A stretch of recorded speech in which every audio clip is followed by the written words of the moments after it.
বেহেশতের মালিক কে? আসমানের মালিক কে? জমিনের মালিক কে? এটা যারা বিশ্বাস করে তাদের ঈমান থাকবে না। কি কি কি কি কি আরে বলুন। আসমানের মালিক কে? জমিনের মালিক কে? এটা যারা বিশ্বাস করে তাদের ঈমান থাকবে না। এই ধানের শীষ মার্কাকে ওনাকে জয়যুক্ত করবেন, তখনই অটোমেটিকলি আমরা সবাইকে ফ্যামিলি কার্ড, এই যে ফ্যামিলি কার্ড দিব। বলেন কি? সেটা কি জানেন? বাজারে গেলে ফ্যামিলি কার্ড নিয়ে গেলে 100 টাকার বাজার 50 টাকা হয়ে যাবে। নিজে না গিয়ে কার্ডের মাধ্যমে চাঁদাবাজি, বাহ দারুণ তো।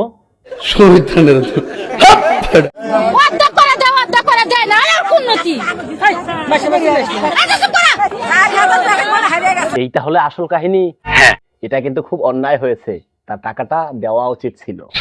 একটা জিনিস এই শহীদ প্রেসিডেন্ট জিয়াউর রহমান জন্ম না নিলে হয়তো বা পৃথিবীর সৃষ্টি হতো না। নাউজুবিল্লাহ, এরা কি নতুন করে ইতিহাস লিখতে চায় নাকি?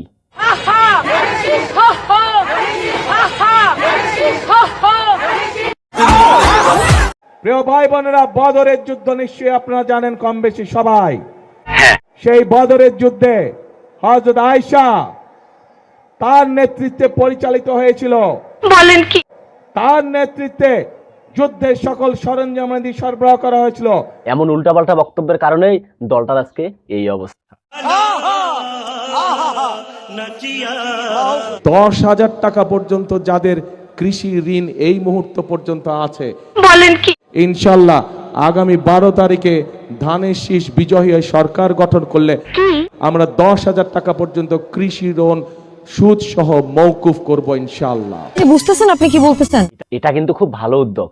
ইস রে, যদি আর 2-1টা ঋণ করতাম।